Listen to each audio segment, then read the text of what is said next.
Estamos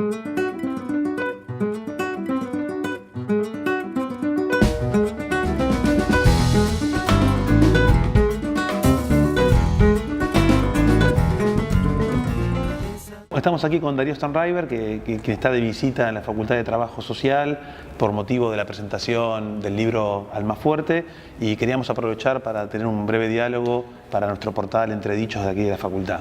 Para empezar nuestra charla quería saber cómo ves vos la cuestión de la universidad y el sistema científico en la actualidad después del ataque que viene recibiendo sistemáticamente, y en especial el caso de las ciencias sociales y humanas, que han sido puestas a discusión fundamentalmente a partir de una idea que me parece un tanto restrictiva, que es la noción de la utilidad del pensamiento y de la investigación social. Yo creo que, digamos, por lo menos de la perspectiva que a mí me gusta abordar los temas, es una interesante posibilidad de salir a defender, obviamente, la particularidad del saber científico, pero haciéndose cargo, que es clave, de sus propias paradojas y de sus propias problematizaciones, porque evidentemente hay algo de ese cuestionamiento que está tocando un talón de Aquiles, porque lo que suele pasar muchas veces es lo contrario, que es cuando vos padeces un ataque así, digamos, sistemático, ¿no? Multitasking, te diría, por todos lados. Entonces, ¿qué haces? Como que te encerrás y te replegás en tus zonas supuestamente más puras y no te haces cargo de los problemas que venías arrastrando. O sea, por algo el cuestionamiento de la falta de utilidad de las ciencias humanas y sociales pega. Entonces, yo creo que hay que hacerse cargo de ahí una falencia, una deuda histórica que tiene que ver con ese tipo de conflictos. O sea, las ciencias sociales y humanas tienen que lidiar con eso.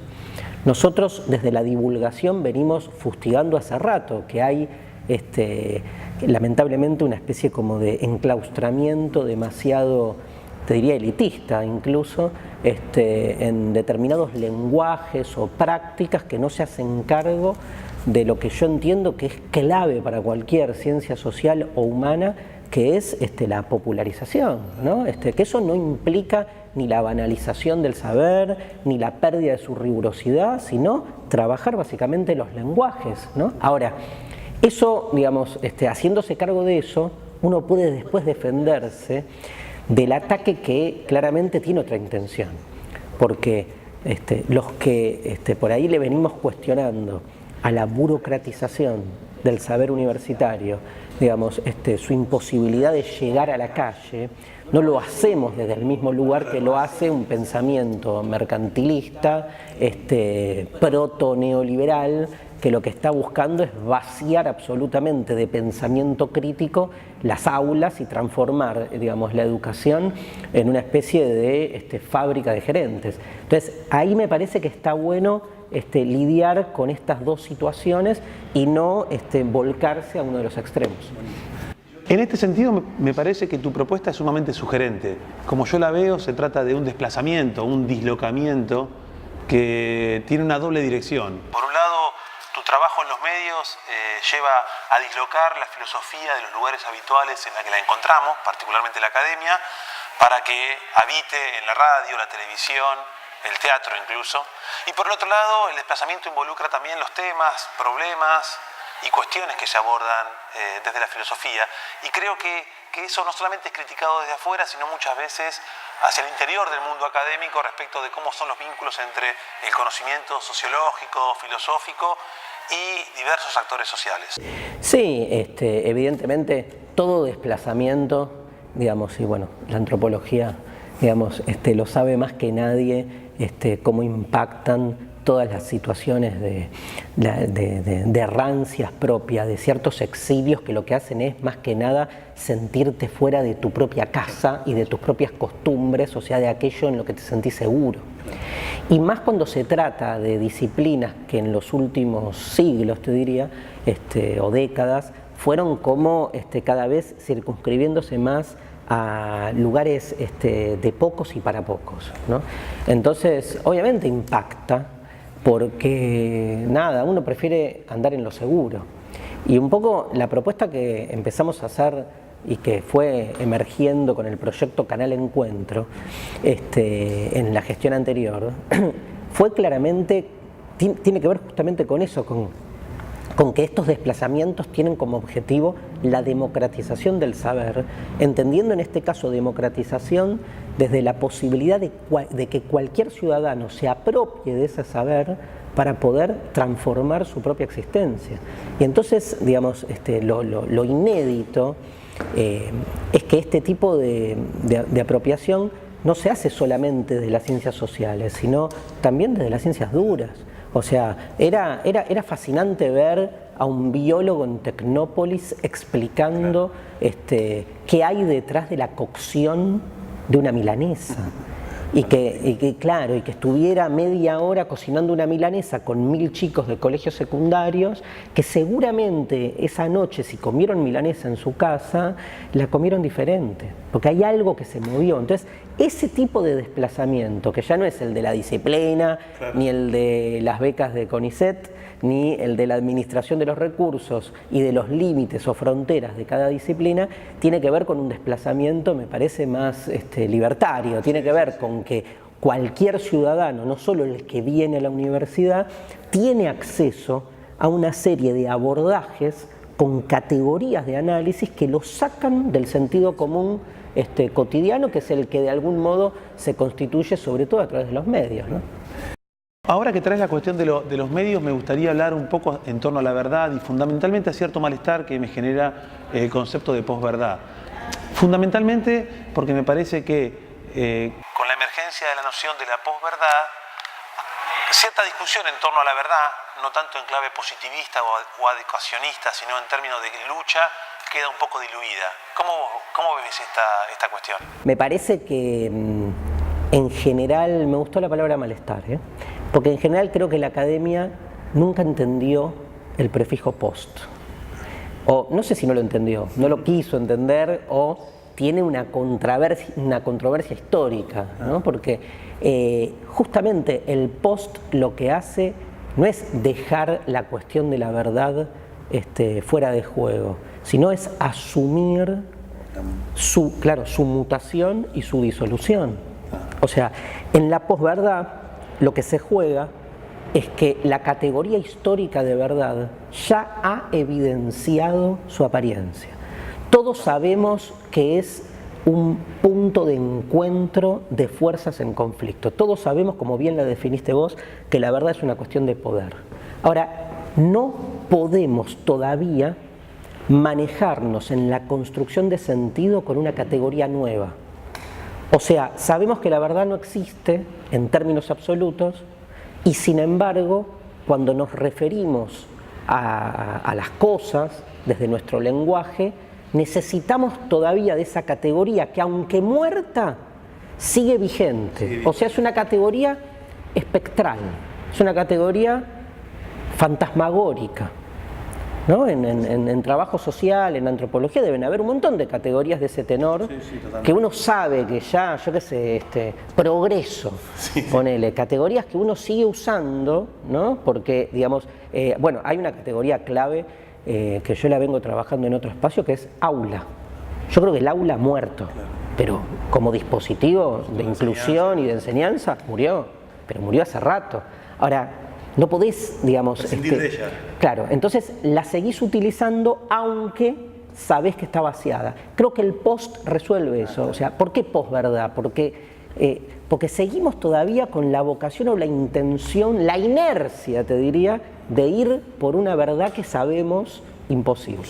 Ahora, para mí, yo lo que encontré en estos meses, hurgando en la idea de la posverdad, lo más cercano que encontré es la idea de Hannah Arendt del autoengaño, que habilita un tema clave, que es el mentirse a uno mismo. Un gran problema filosófico, porque la mentira es siempre mentirle a un otro, y la mentira tiene que ver con una intención de engaño, ¿no? Sí. Dice Derrida, por ejemplo, que la mentira no tiene que ver con el conocimiento, sino con el poder.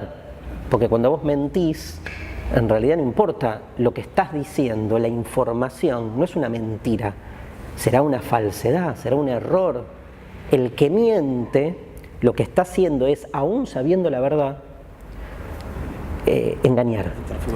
Entonces es más una cuestión ética, porque es una intención de engaño, es más un uso del lenguaje que un contenido del lenguaje, la mentira. Y no es lo contrario, la verdad no es la mentira, es la falsedad.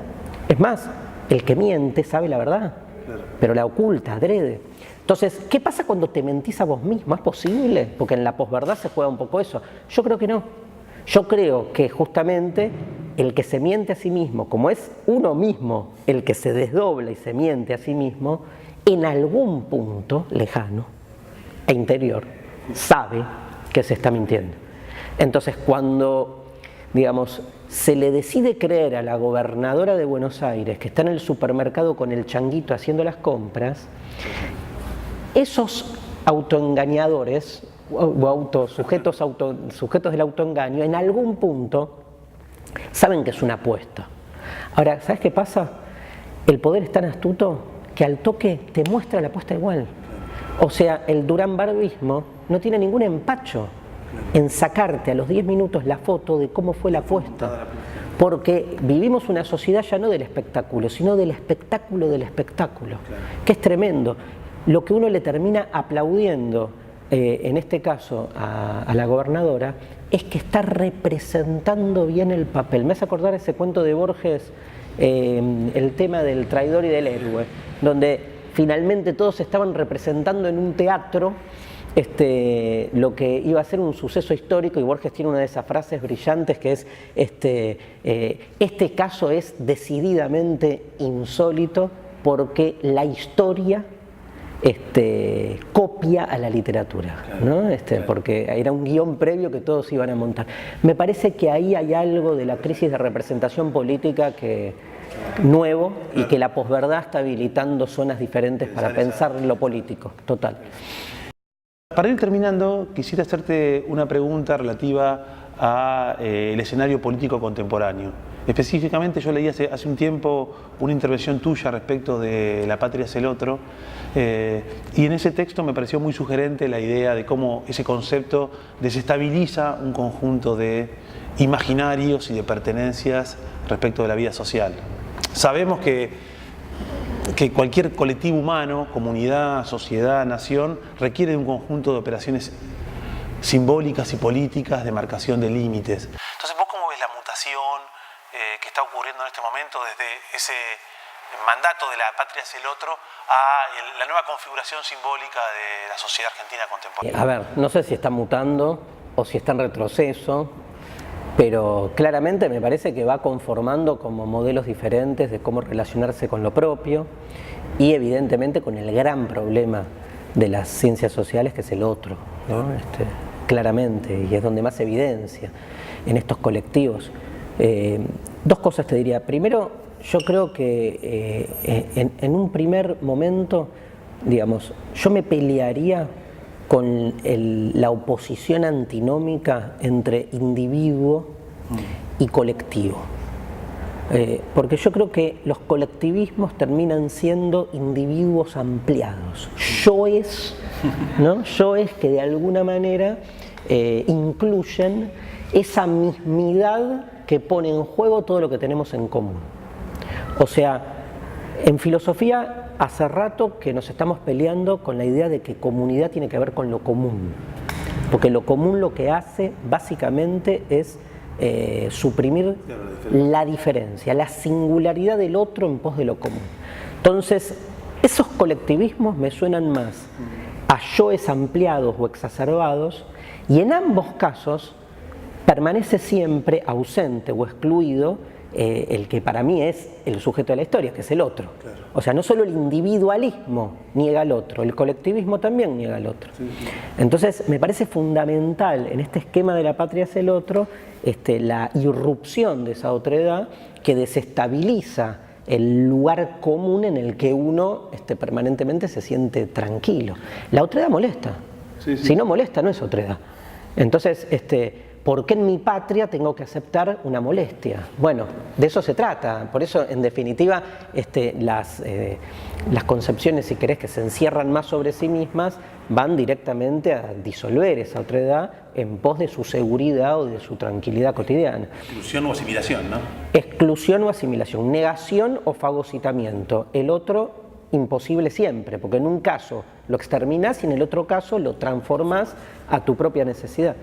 En ese sentido, y para terminar, es muy interesante la lectura que desde la biopolítica hace un pensador como Roberto Espósito, que recupera desde la medicina la categoría de inmunidad. Porque lo que trabaja Espósito es que comunidad e inmunidad, desde otra lectura etimológica, comparten una misma raíz que es munus, que es justamente abrirse al otro, dar al otro. Entonces la idea de inmunidad supone, fíjate cómo usamos la palabra, como la exención de dar al otro. Claro. Yo estoy inmune, o sea, me privo de tener que estar abierto al otro, ¿no? Entonces esa metáfora inmunológica que usamos para nuestro cuerpo se fue desplazando, volviendo al inicio de esta charla, como metáfora para explicar el mundo social, lo comunitario. Entonces, desde esa, y con todo lo tremendo que tiene un concepto medicalizado, ¿no? Donde de alguna manera vuelve a la ciencia social una metafórica propia de la medicina, de la biología.